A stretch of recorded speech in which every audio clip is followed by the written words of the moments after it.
Hello, welcome back. So I want to continue what I was talking about in our stress video from yesterday and just kind of do a little bit of a part 2 for that. And I've been thinking about it ever since I turned off the video that there were so many things I didn't get a chance to tell you. So I wanted to tell you them now. When we talk about stress, just to reiterate from yesterday, we were getting a really good conversation about the fact that our body can't differentiate between different stressors in our environment. So if you're driving in traffic and it's making you stressed out, if your kids are stressing you out, and we brought into the concept that food is also a stressor on your body as well.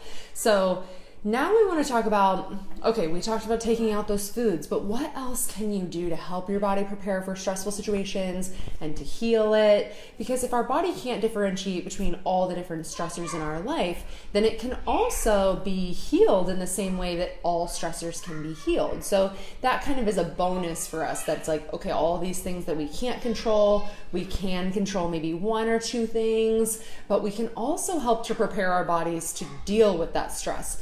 So if you've been following my story for the last couple of months, I had an autoimmune flare and I was trying to help heal myself, but also to look at what was going on in my environment and make some bigger changes so that I could have long-term stress relief. But in the meantime, while I was dealing with all of that, my body was still feeling the effects of that stressful situation. So adrenal fatigue or burnout or just feeling really tired all the time.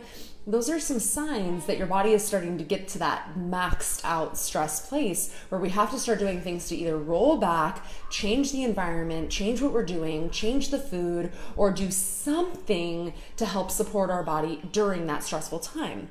So as I mentioned, yes, on the last video for stress part 1, stress is not an external thing. It's a physical response, a physiological response to external stimuli. So what that means is that we're in control of those responses. So if we see something or we experience something, our level of how much we feel, we're in control of that. So we can decide we're not going to feel as much stress from these situations, or we're going to let these things go. But that's a difficult journey to get to. So let's talk a little bit about what kind of things you can do to support yourself and make sure that you're giving your body the most that you possibly can. So first of all, if you know you're going to go into some type of a stressful situation, so you know in 3 months from now I'm going to have to move, or in a year from now I'm getting married, or whatever it is, that's these big life events that you know are coming up. Maybe you want to try to have a baby, maybe you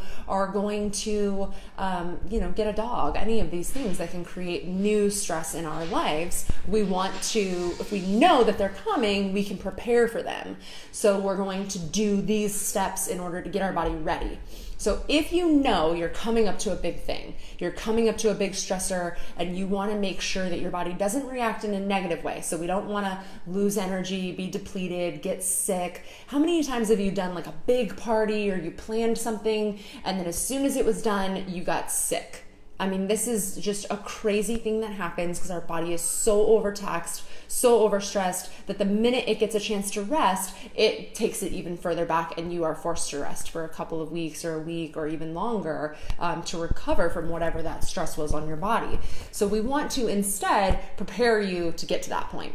So if you know a big stressor is coming up in your life, you've got to start doing some things to help kind of pad yourself. So we know that when we are really stressed, kind of in a constant state of stress, our adrenal glands, which are these little triangle-shaped glands that sit on top of your kidneys, they are producing a lot of adrenaline. That adrenaline is what's keeping you going when you're really stressed out. It's that fight or flight response hormone. That's being taxed. So we know the adrenal glands are taking a big hit every time we get stressed. They're taking little hits every day with those little stressors, but we want to make sure that they're capable of doing those big ones without fully taxing themselves and not being able to do anything or knocking yourself out. So you can start doing things to support your adrenal glands if you know that you have something coming up. We can do that by taking really good minerals like magnesium. You can take a complete mineral. I go to this great store in Temecula called Artisan's Palette, and Pia, who's the owner, she has a ton of different types of minerals. Well, she has all of them in liquid form, so you can put them in your water. They don't taste like anything. Minerals will help your body to absorb things properly, to feel better, to have all the energy that you need. And in fact, a lot of the minerals, especially magnesium, is one that can help support our hormonal system. So if we're low in magnesium, our hormones could be kind of out of whack and not doing the things that they're supposed to because they're not getting what they need. So we need to feed the body the things that it needs. So in the blog post that's going out today, there's a list of different foods that are really great to help you with stress, anxiety, all of these things. But we also want to do some extra things to support. So this is when we do some supplementing, like adding in some turmeric, adding in a golden milk tea, because this is really beneficial for inflammation. And when we get stressed out, our body tends to be more inflamed. So helping the body in any way that we can to relax, to calm down. Magnesium is also very calming, very soothing. It can work as a muscle relaxer if you're having muscle spasms. So these kinds of things can help support the adrenals. You can also do some superfoods like ashwagandha or rhodiola or ginseng, chamomile. These will also help to calm down and support those adrenal glands, again, on top of the kidneys. You can also prepare yourself by getting as much sleep as you can. I know when we tend to ramp up to stressful situations, we tend to let ourselves go. So our sleep goes out the window, our meals are less and less nutritious because we're trying to get everything accomplished, and that's the thing that gets taken out first. Well, here's the deal. If you take that out, if you take out that self-care, by the time you're done with whatever the project is or whatever the event is, you're going to have to take the time to care for yourself. And that, we don't know how long that'll be. That'll be a couple weeks. For me, it was almost 1.5 years to heal my adrenal glands when they got so stressed out, and I couldn't do anything in my life. My sisters had to come and help me take care of my kids. My job, I had to go down to very, very part-time. I wasn't able to do a lot of the grocery shopping and food prep, things like that, because I didn't have the physical capability to do that. So had I started preparing my body or not stressed it as much as fast, then I could have had less time. So here's the deal. You either take the time now and kind of pad your schedule a little bit so you have a little bit of extra rest time, making sure your meals are really good, or add in some of these extra nutrients, minerals, or superfoods that you can help for those stressful situations so that your body is more relaxed, more capable of dealing with those difficulties.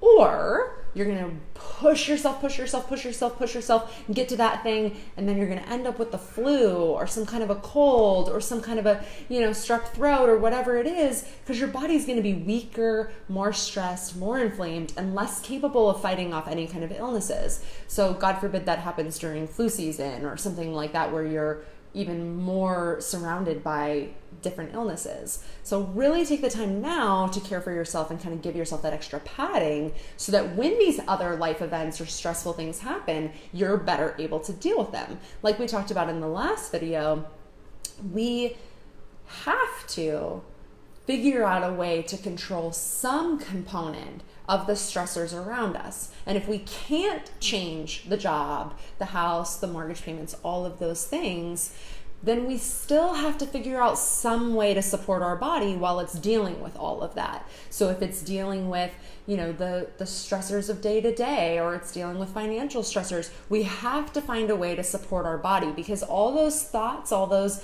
what am I going to do? I don't feel good. I blah, blah, blah, blah, blah. That's affecting your body, and that's affecting your adrenals and affecting your hormones. So you've got to give it a little bit of extra. Take the minerals, take a multivitamin that you really believe in. If you have questions about that, you can ask. I have plenty of recommendations.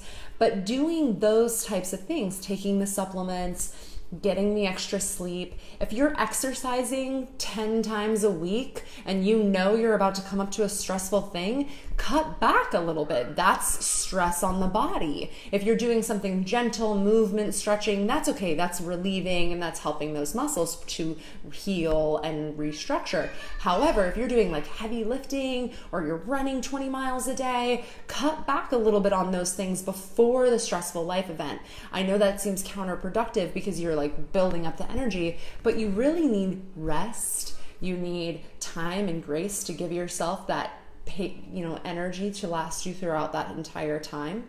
If you're already past a stressful event and you're like, oh, sure, so that was 6 months ago and I'm still drained, you can do some of these same things. Power packing your meals with collagen, good healthy fats, really good quality fruits and vegetables. You can bring yourself back from that brink and give yourself the support now. So taking those minerals, doing the magnesium, adding in some extra supplements, some support so that your body can build back up its supply and then again be able to heal and then better deal with stressful situations in the future.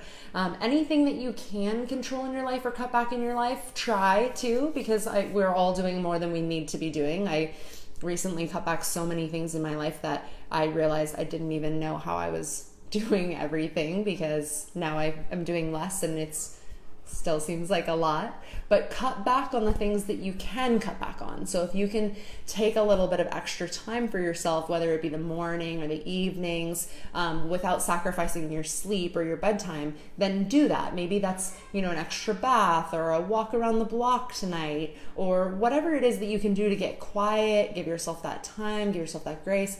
You're going to help your body to be able to deal with stressful situations later. For me, stress is such a huge deal because stress alone is enough to trigger and turn on my autoimmune diseases. And I work so hard to get them, in remission, and so that I'm not feeling the effects of them. But if I do get too stressed or too worked up with either too much work, too much home family life, or too much of eating the wrong things, like I talked about yesterday when I was eating a little bit more sugar than I usually do, my body just isn't used to that. So it's seen as another stressor. And that's something that I can easily take out without feeling deprived or like I'm stressing myself even more. It's a fine line between helping ourselves, but also not feeling like we're punishing ourselves for taking the time for it. So I hope you got some good stuff out of this. Every Friday morning, I'll be going live here on the Facebook channel to answer your questions. So look for the post during the week that says, where's your Q&A, and ask anything you want. And this will be the time that I'll answer those questions for you. So make sure you're tuning in each week. Make sure you're asking your questions. And I'm really excited to help you guys on your journey. So if there's anything I can do for you, let me know. Again, I'm Sharissa Bradley, and you can find more information about me on SharissaBradley.com. Have a great day.